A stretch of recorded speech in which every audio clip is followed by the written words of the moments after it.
What's up, mini crafters? Welcome back to the channel. My name's Samuel, and in this week's video, I'm going to be painting up one of my favorite monsters from D&D, inspired by one of my favorite mini painters.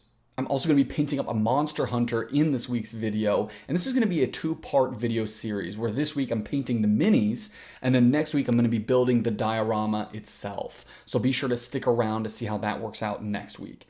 I'm also going to be figuring out how to create a real spell that my monster is going to be casting. So it's going to be a little tricky, it's going to be super cool. Be sure to follow and subscribe to see how that works out. Roll the intro.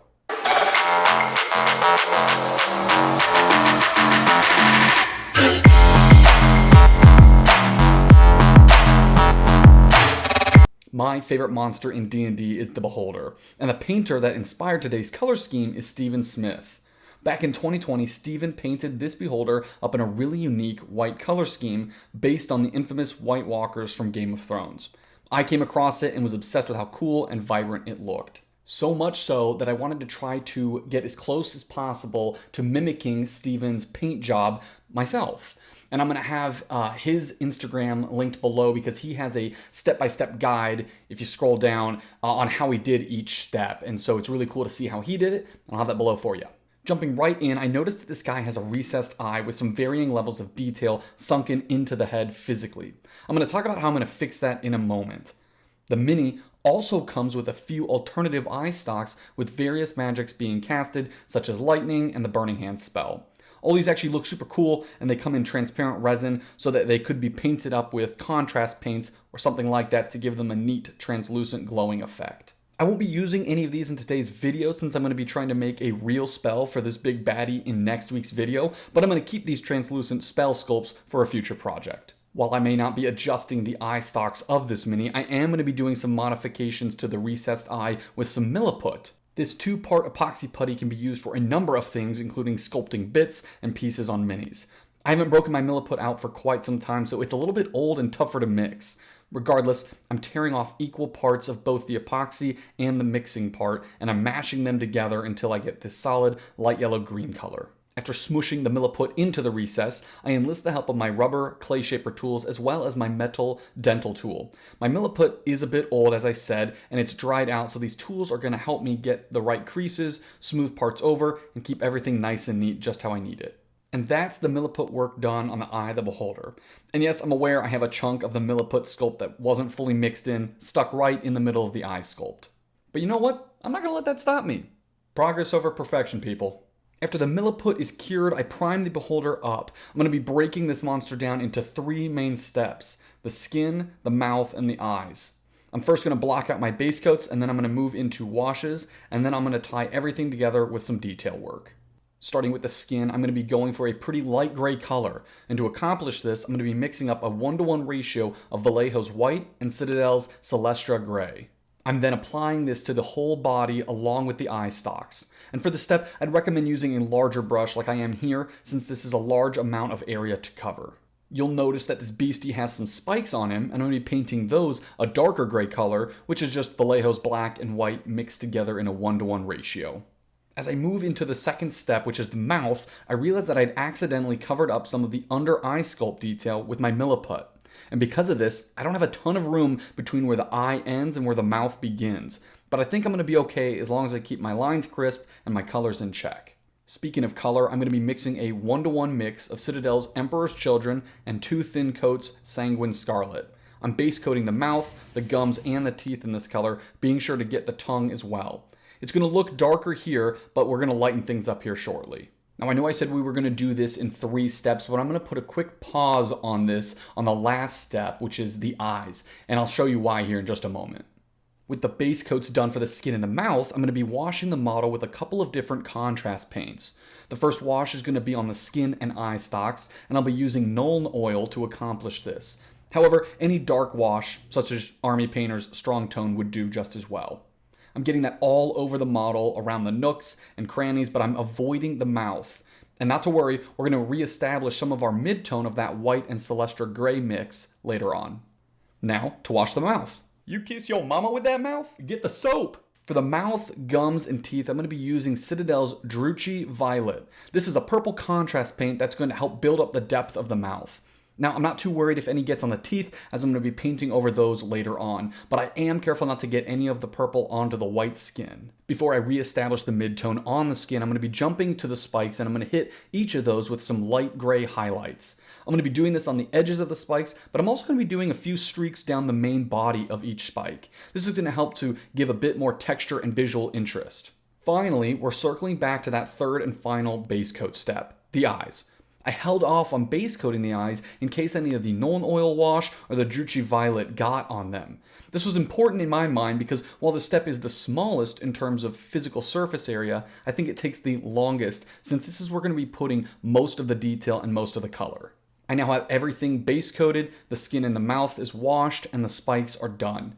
From here, I'm going to get to work reestablishing the midtone on the skin. To do this, I'm taking my initial 1-to-1 ratio of Vallejo's white and Citadel's Celestra gray, and I'm picking out each individual scale. I'm being careful to leave the shadows intact between each scale.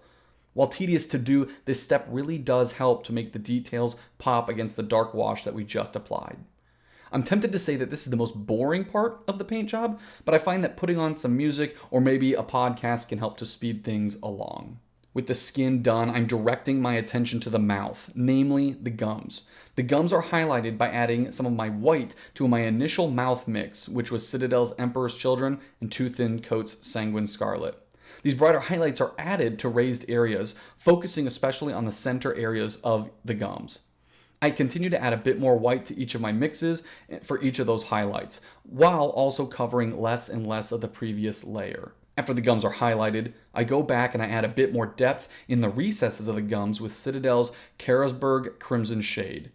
This pushes the contrast between the highlights that I just put on and the shadows that I'm trying to create. With the gums done, I'm moving on to the teeth. I base coated each tooth in a 1-to-1 mixture of Vallejo's buff and flat earth. From there, I'm going to be adding the highlights and texture by adding more buff as well as some screaming skull as I move closer to the tip of each tooth. The very tips are highlighted in a 1-to-1 mixture of buff and white. Now, something to be mindful of here is that you do not want to fully cover the previous layer. I want some of that base coat to show through to the second layer, and then some of that second layer to show through to my brightest highlight. That way, it looks like a smooth transition from the more yellow base to the tooth where the tips are whiter. The sockets where the teeth meet the gums are hit with a bit of Citadel's Agrax Earth Shade for additional depth. This is really going to help separate the tooth from the gum. This last step is bad, so please do not do this. I didn't know prior to doing this, but to get a glossy look on the mouth, I took some of Tamiya's X22, which has a glossy finish, and I started to coat the teeth, gums, and tongue to give it a nice glistening look. Now, I've done this in the past before, but it's been on minor paint jobs with a lot less of this glossy finish. But apparently, X22 will strip your paint just like it did here. Now, my initial thought was, okay, I didn't leave enough time between when I painted the acrylic paint down and applied this X22. But I actually, in the process of painting, I had about an hour and a half between when I did that first layer and then when I put down the thinner or the X22. And so I guess it just wasn't long enough, but it was super discouraging because I had just spent an hour and a half on the teeth trying to get them to look right, really trying to work on that transition just to come in and screw it up. The only solve here was to let the thinner dry and then repaint the teeth the best that I could to fix it. I employed the same process as before, and while it's super annoying to deal with, I guess that's just part of the learning process. Let me know down in the comments below if you've ever done something like this, and also let me know what you use to get glossy effects in your paint jobs. Speaking of gloss, after redoing the teeth a second time, I discovered that Vallejo actually makes a gloss varnish. So I snagged a dropper bottle of that, and after thinning it down a bit, I coated the entire mouth in a couple of layers for that good glistening look. With the body and the mouth done, I'm moving on to the eyes. The eyes of the beholder should be the most attention-grabbing, and what I think many painters struggle with is creating a sense of depth and layering in eyes. Obviously, when painting minis that are the size of Space Marines, that's a whole different game of precision and balance.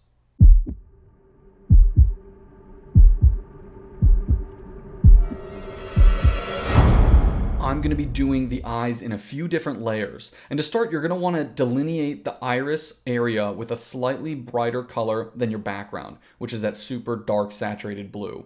This step doesn't need to be perfect, and it's really just serving as an outline to show where that main work area is going to be, but it also helps to add some depth to the eye. From there, I'm drawing very thin lines in a radial pattern, working from the outside into the center where the pupil is going to be. With every new group of brushstrokes, I'm adding a brighter blue color to the mix. What this does is it creates that depth that many painters struggle with. Essentially, I'm trying to create a layered starburst pattern on the main eye. You want to work your way closer and closer to the center, saving white for the most extreme highlights. You may have to work some of that darker base color back into the areas until that you get the pattern that you're after. I also add a faint band of blue around the iris, and while it's subtle, I think it really helps to increase the visual interest in detail. Now, I don't add this band to the small eyes on the stalks as it wouldn't really be seen, and because the eyes are going to be filled with mostly the other highlight layers, but I am going to add it to the main eye. With all the colors and layers added, I draw in the pupil with black. A trick here to help with this is to start smaller and narrower and then work your way out, building up the shape. You can always add more if you're not happy with the amount of black, in this case, that you have, but it's way harder to undo when you accidentally put too much. The final step for the eyes is to apply some thinned coats of that Vallejo gloss varnish, not the X22, to give them that glistening look. After that, I've got some minor shading on the body and a little bit of finishing touches that I'm going to add, and then this guy is complete. Man, I just love the whole idea of what a beholder is. A mega powerful, magical monster that loves to smite adventurers, and they're often clever and cunning. So this guy definitely stands out with his Arctic paint scheme. But we aren't done. You think I'm just going to paint up one monster and call it done? Hell no. We need an adventurer to be fighting this big baddie. This is Winnie. She's a monster hunter in the Royal Guard's mercenary squad, meaning that she technically works for the king, but she is not in the guard. And her weapon of choice is a modified light crossbow that is enchanted to deal some extra damage to magical beings. After a particularly difficult encounter with a necromancer's family funeral, Winnie received word of a beholder terrorizing a town in the northern snowy regions. This intrigued her, as beholders typically dwell in the safety of caves and dungeons surrounded by lesser monsters. Winnie finished her drink, grabbed her torch and crossbow, and started her trek north. I'm starting with Winnie's cloak here, which I want to be red. To start, I'm mixing a thin 1:1 ratio of sanguine scarlet from 2 thin coats with Rhinox hide from Citadel. While it looks brighter here while it's still wet, it's going to be drying much thinner and much more matte. I'm doing this to start to gradually build up some of the red shadows on this billowing, flowing cloak. From there, I'm taking some straight sanguine scarlet and I'm thinning that down to an actual glaze. This is going to allow me to start to add more red into the cloak while helping to also maintain the darker brown shadows. I'm also starting to add a bit of that red glaze onto the shoulders, the sleeves, and upper areas to start to build that color up as well. I then take some sanguine scarlet and mix it 2:1 with clear orange. I then go through and edge highlight the cloak. Again, I'm also adding a few brushstrokes to the upper areas to keep bumping those colors up more and more. I know it seems like I'm repeating steps and jumping between the same few colors and really futzing around with this cloak, and it's because I am. I'm trying to improve my painting abilities when it comes to highlights and shadows on cloth, and this is a chance to just get those reps in and really try to mess around with it to get it just how I want. I'm going to take a quick break from the cloak to let that dry, and I'm going to move to the hat. I'm going to be using some Rhinox hide and Averland Sunset in a 1:1 ratio, and I'm going to apply an edge highlight to the rim of Winnie's hat. I want to keep her hat mostly brown, but the edge highlight will help define color. I then take some of that same color and start to stipple all over the hat. Now, I'll admit this is my first time really doing this technique, so my dots are a bit big and unruly. However, the idea behind stippling is to act as either a blending technique, or in my case, a texture technique. Right now it looks pretty jarring to have those brighter dots all over the dark brown hat, but after those dry, I'm going to be coming back through with a wash of Rhinox hide to help pull both of those colors together in a uniform way. Aside from the metal chest plate, there are a few metallic pieces that I need to paint up, including the shin guards and bits on the crossbow. For all these metal parts, I'm going to be base coating them in Pro Acryl's dark silver. This gives me a nice, shiny, dark base coat to start with for me to add brighter color to later on. To add brighter color, I'm going to be taking Pro Acryl's silver, not to be confused with dark silver, and I'm going to be stippling that onto the chest plate and the shin guards. But on the crossbow, I'm going to be stippling on Pro Acryl's white gold in a few different spots. I think this is going to help set the crossbow apart from the armor that Winnie is sporting. With the metallics done, I'm going to be moving on to the leather bits. Leather can be a bit tricky to do, and Winnie has a fair number of belts, straps, and other securing devices all over her. I want all of this to be leather, and I want it to look a bit more worn down, since Winnie is a monster hunter. To achieve this look, I'm going to be doing a few steps that I think are actually pretty easy and fairly straightforward to do, starting with the base coat of all the leather pieces in Vallejo's chocolate brown.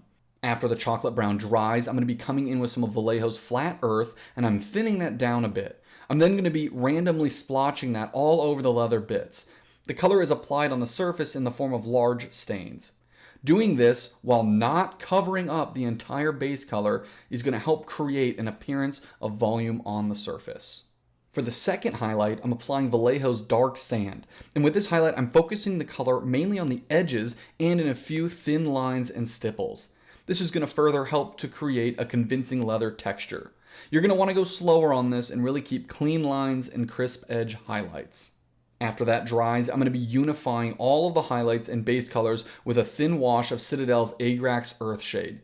I'm going to be careful, and I'm going to be working this into all the crevices and recesses to really darken those. Moving on to the pouch and the quiver, I want these two details to also be leather, but not in the same color or texture as what we just did. For these two, I want to make them look like they're more of an orangish leather. And to accomplish this, I'm going to be starting with a base coat of Vallejo's wood grain and orange brown. I'm using roughly 70% of the wood grain and 30% of the orange brown in this mix. For the first highlight color, I'm going to be using that orange brown, and I'm applying it to the pouch and quiver in a random manner. The second highlight that I'm going to be applying is done so with Vallejo's dark sand. I'm adding this mainly to the edges, like we did before, and in the form of lines and stipples to help to create that leather texture. After that dries, I'm coming back in with the wood grain, but I'm thinning that to the consistency of a wash and applying it to unify everything. Man, all of these leather details are looking so good. I'm really struggling to hide my excitement. Get it? Because cow hides, cows, you make leather. Oh gosh, it's just utter perfection. I'm not amazing at painting realistic fire, and I've tried a few different methods in my time practicing different processes. What I'm going to do here is actually newer for me, involves a fair amount of dry brushing. So if you don't have an airbrush, you are still going to be able to do this.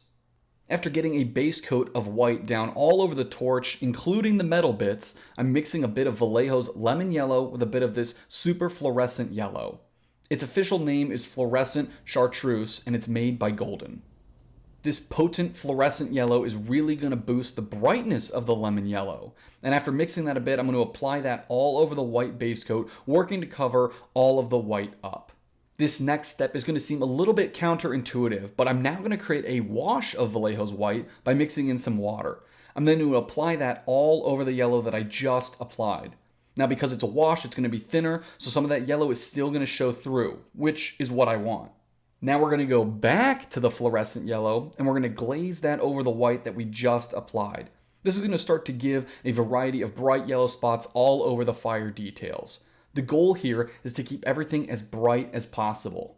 Now you're probably thinking, bro, you are going in circles. You're adding white, then yellow, then white, then yellow, then white, then yellow. What is going on? How is this helping? The reason for all the back and forth is not only to create a brighter base coat to work from, but to create a brighter recess all over this sculpt. This makes sense if you think about how fire looks in real life. The base and the center of the fire is hottest and brightest, typically a bright white or a bright yellow color.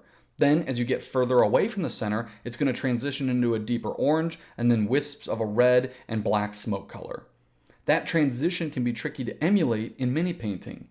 When dry brushing darker colors, like this 1-to-1 mix of Averland Sunset and Troll Slayer Orange on top of a lighter color, like my base yellow, it's important to start lighter and then build up as needed.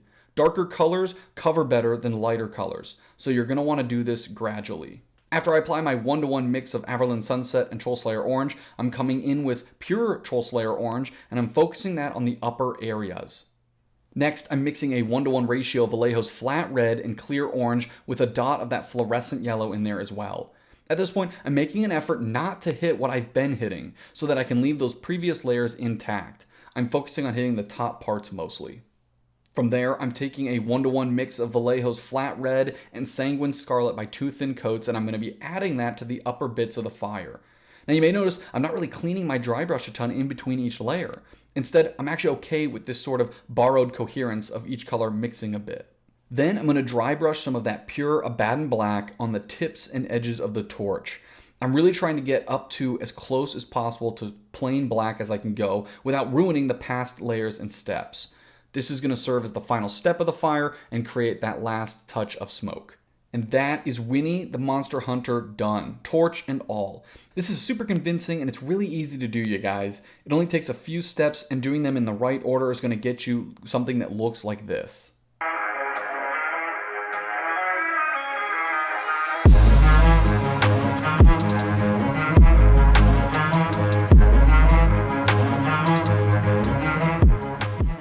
And with the Beholder and Winnie done, that's actually going to round out the first video in this 2-part series.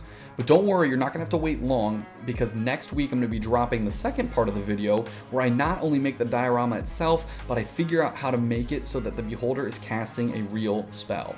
Thank you for sticking around until the end of the video, you guys. It means the world to me. If you liked the video, be sure to like and share. And if you enjoy the content that I make, be sure to subscribe to the channel and click that little bell button down below so that you don't miss my latest video drops. That's going to do it for this one, you guys. Until next time, keep on crafting.